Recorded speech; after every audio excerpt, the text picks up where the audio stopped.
this is Brad from Yargmetal, and we're sitting down here with Ron Mancuso, who is Ronnie. Call him Ronnie. Ronnie Mancuso. Okay, that's good to know. My name. So if you don't know about Ronnie Mancuso, you're going to hopefully learn something right now, and then also you're going to want to go and listen to a lot of the music that he's been involved with in his life. So Ronnie, tell us real quick about. I'm always interested in what point in a musician's life they decide that's what I want to do. What happened? And I don't know if you're going to give me the whole Beatles thing that most people do, but what happened to you? No, well, first of all, my father's a jazz musician, so I grew up with. My father played with Billy Eckstine and Sarah Vaughan, so I grew up with those kind of people being around in and around my life. So since I was a little kid, I was surrounded by music. And then when I was in third grade, teacher kind of picked me out, wanted me to start playing an instrument in third grade. So I actually started playing saxophone. And then... How did that go? I mean, did you dig the sax? Yeah, it was, just a chance to play something. And I felt special. He thought I was, sensed something in me, and kind of, Chuck Dennis was his name, great influence on my life, a teacher, wonderful teacher, jazz musician. So I ended up with alto saxophone.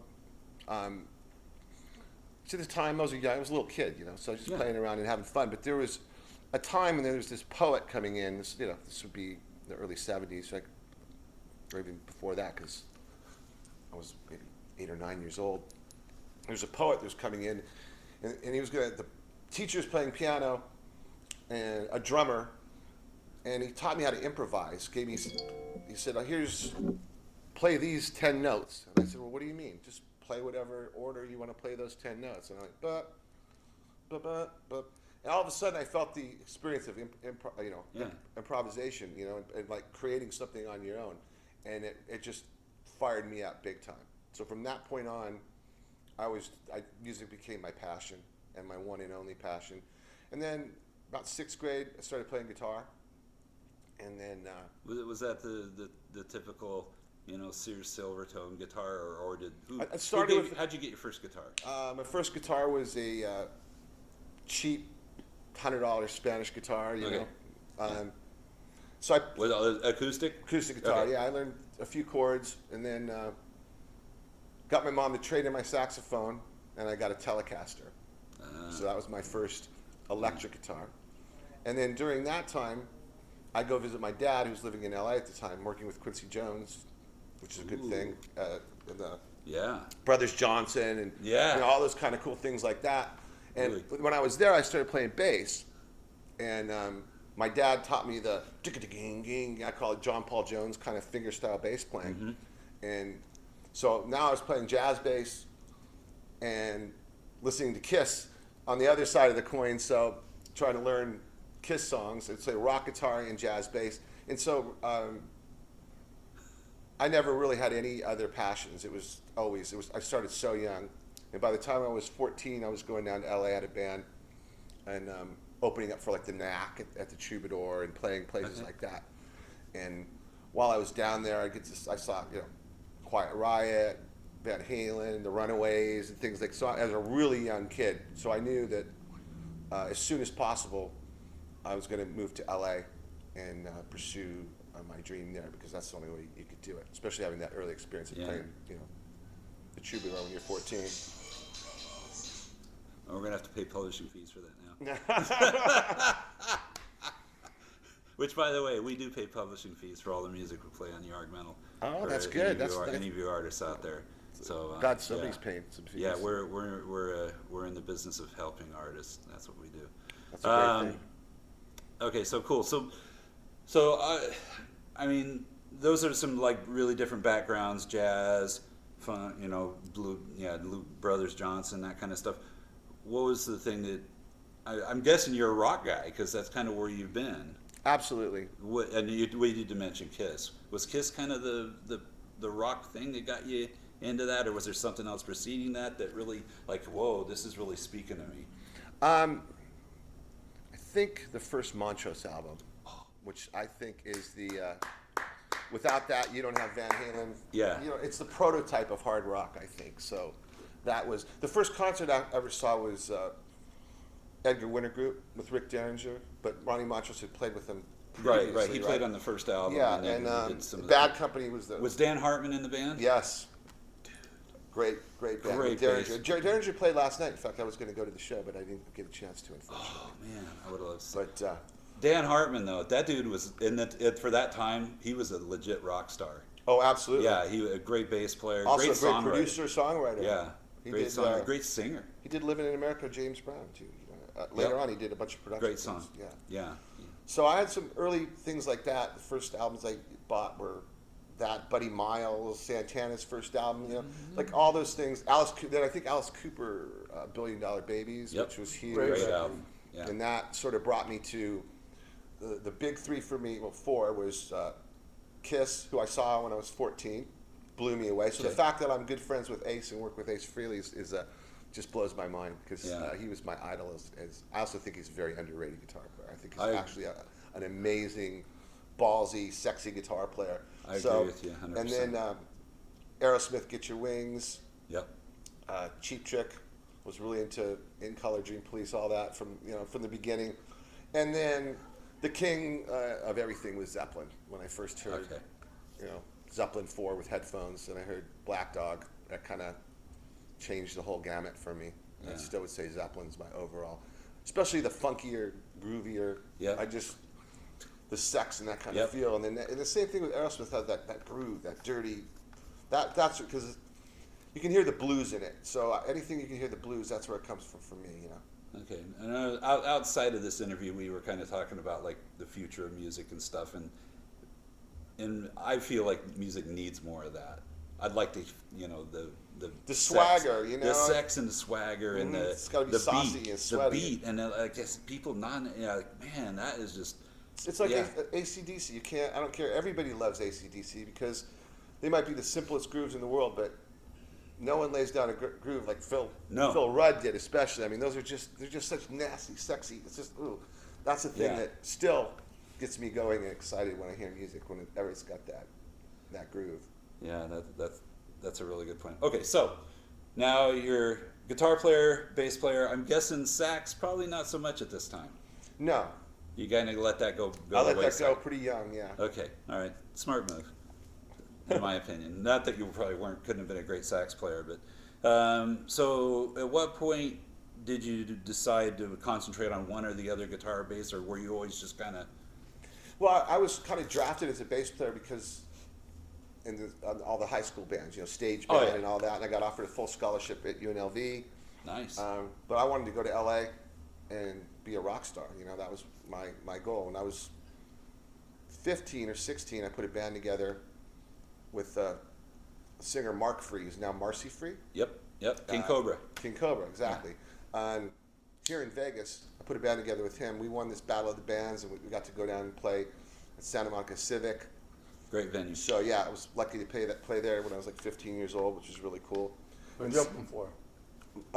It was a Battle of the Bands contest, and whoever won that got to play Cal Jam or something like that. Really? We didn't win, but still the experience to go down there that young. It's probably like Rubicon or something. Yeah, right. There you go. Jack Blades. Jack Blades. Yeah, Richie Podler produced their albums. Producer I worked with at some points in my life. So I was, as I told you earlier, I graduated high school early, so I could move down to LA.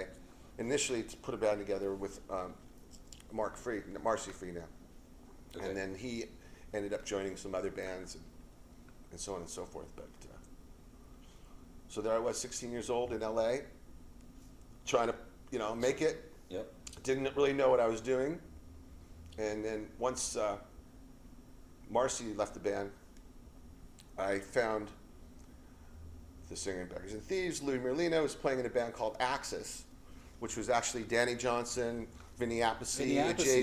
They had an album. I saw them. Yeah, they had an album on. Louis wasn't in the band at the time. It was a three-piece. Basically, it was the Derringer band, Rick Derringer's band, right? Yeah. And they became a three-piece with just Danny J and Vinny Appice, and they made an album that Andy Johns produced. And I was a fan of that album. And when I went down to LA, I went to see Axis play at the Starwood. Yep. And they had now added Louis as a second guitar player singer.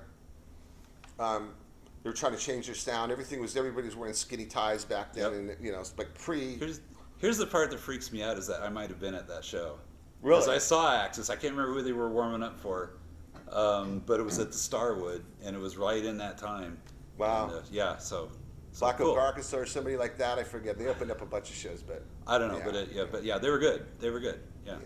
So And then- okay, so Yeah, and at that time it's funny because there was Quiet Riot, which I saw with Randy Rhoads, and I was immediately blown away by Randy Rhoads, obviously. And there was another band, The Boys. George Lynch was in. I remember thinking he was a great player. But that stuff was still underground at the time. It was still the Knack and Motels and all those kind of bands. Everybody was doing that thing. So I saw Louis, and I really liked Louis, and I was able to track him down and somehow convince him to start playing with me. And then he brought in Dana Strum. And when Dana got in the band, things changed because Dana had already put Randy Rhoads into Ozzy. yes, So, and he played with Foreigner for a little bit. So Dana is the one that really taught me the business, was able to get the band opening some better shows and get us close to getting a record deal and all that stuff. So then I was in that whole LA scene. And then we ended up working for Spencer Proffer, who at the time was just finishing Quiet Riot. So this is before metal took back over. Even though Van Halen was always there the whole time. And 81, 80, in that time before Quiet Riot came out, it was like, that was kind of considered passé music at the time. Everybody was all into new wave and all that. yeah, there was punk, new wave, all that stuff, and then all of a sudden, bam. Yeah. So that was an interesting time because I was there in the studio during that time when all that happened, and it was a very exciting time to see that music come back and rock come back alive again. Okay, so at this time it's you, Louis, Dana, and a drummer named Joe DePompe, great drummer. Okay, don't know him, but cool. And then, so what happened is me, Dana, and Joe became sort of the house band at Pasha, and we played on. I played on the Vanilla Fudge album, the Mystery album, which is like, and that was a blessing because I was a chance to play with Carmine and Timmy Bogard, and Mark Stein, and the only other guitar player on that album was Jeff Beck. So I met Jeff Beck, and I'm like 19 years old, and playing, so that was really cool. And then we did the Beach Boys with songs for movies, just a bunch of session work. And then he had an artist at the time named Danny Spanos, who had already recorded an EP, and he had a big hit song called Hot Cherie. Covered by Hardline, right? Covered by Hardline. Yeah. A lot of people covered that song. It's a great song. But Danny had they called it at the time a turntable hit, meaning it wasn't selling a lot of records, but it was getting tons of airplay. So that band, me, Dana, and Joe, we became Danny Spanos' band, and we went and toured with Spanos all over around America. Cool. Opened for Dio and Cheap Trick. Without Louis. Without Louis. Who's singing? Danny Spanos. Yeah. Got a gruffy kind of Rod Stewart kind of voice. And then we made another. Which, by the way, everybody who's listening, that's actually Danny Marr's friend of Yargmetal who's chiming in there. So thanks, Danny. He likes to chime in. He's a chimer. Yeah, he's actually, this is the fewest amount of words he said this whole trip. He's taking a break from we the love ride back. Danny. I'm letting you do your thing. I am a talker. Thank you. All right. So that's Danny Spanos. Okay, then where'd it go? So we toured with Spanos. We came back and we made an album called Looks Like Trouble. And actually, the title cut was a song I wrote. And we were just finishing that album. And there was a band in town called Bang Bang. And they were the Julian Raymond, who's now the big guy at Big Machine Records, Taylor Swift's label. And I don't know if you saw that Glenn Campbell movie, but he was responsible for that, and Glenn Campbell's coming back around. So Julian's still a major player in the business. He's living in Nashville now. It was his band, and they were like a Duran. I hate to say that because it wasn't Depeche Mode. It was like a more of a new wave kind of cool band, and we bonded over a band called Japan that I liked a lot. Yep. It was kind of a mixture of all those things, kind of way Mick ahead of their Karn? time. Mick Karn, the bass player, unbelievable. David Sylvian, great band. And we had that point of reference. So I felt that Danny Spanos, we should have made like a John Cougar kind of album at the time, and they were trying to make him into metal, and I just didn't really feel like that was the right thing. And Bang Bang was just, at that time, was selling out shows, playing, you know. So I joined that band and made that album. That was an epic. And then we went out and toured with In Excess, Nice. City Lapper, Missing Persons, Berlin, all those kind of, you know, that kind of thing. Yeah. And that was fun. It was kind of out of my bag, but not really, because, like I said, I've just grown up liking all types Yeah. of music. It's still rock, man. So I did that, and then that band ended up splitting up for various reasons, and that's when I decided to rehook up with Louis, who was now living in New York, and he was doing jingles. So I went out there, and we started writing, and all of a sudden I had this opportunity to make a really good income stream doing jingles, writing jingles, Yeah. and make good money. Yeah. And so, and Louis at the time was working with Desmond Child, the producer. Ooh, nice. And so I moved out to New York. We formed Beggars and Thieves. Within 6 shows, we had 3 record deal offers, which is pretty amazing. And then Desmond, who's done, you know, he wrote "Dude Looks Like a Lady," "Living on a Prayer," Oh, yeah. all the Bon Jovi stuff, all the Angel, Aerosmith, "Hate Myself for Loving You," Joan Jett. I mean, it goes on and on and on. Even Yeah. he wrote "Livin' La Vida Loca" for Christ, or "Bop" for. I mean, Desmond's like one of those Yeah. He's a king he's a writers. legend. So at the time, he was. We worked on Alice Cooper Trash album. Yep.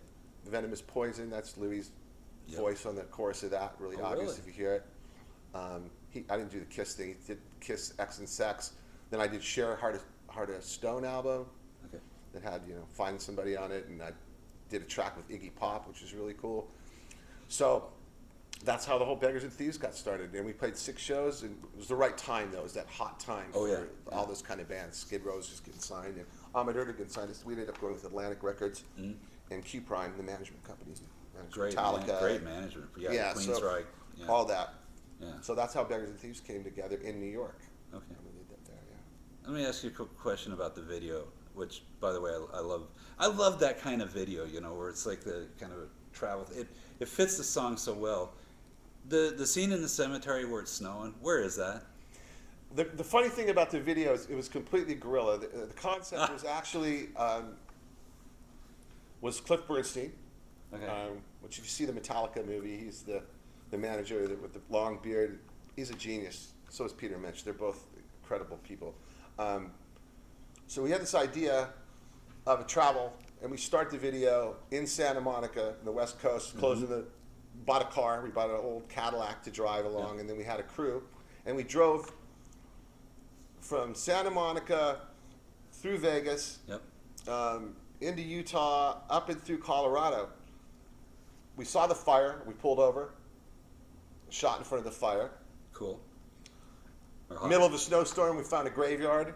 You know, none of this was planned. We were just driving wherever we saw. We were actually supposed to drive the whole way across the country, but it took too long. We were finding too many good things. So by the time we got to Colorado, we flew, and then we finished the video in New York playing at the Cat Club.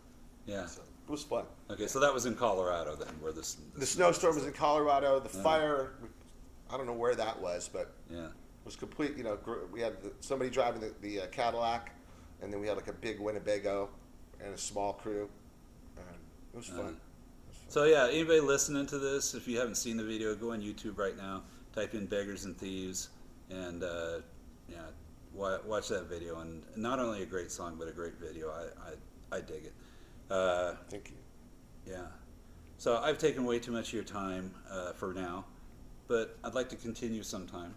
Okay. Sure, anytime. Maybe we can And I have some hang out new some more. interesting projects coming up. I'm still in Yeah, the because game. that's the other thing. We always like to talk about the future of music, because at Yargmetal, we're about the future of not just metal, but rock music. And we want everybody to listen and enjoy music. We want to bring back music, make it part of everybody's daily life. So thank you. Thank My you very pleasure, much, Ron. pleasure. And thanks, Danny. Thanks, Dan. Yeah, it was fun.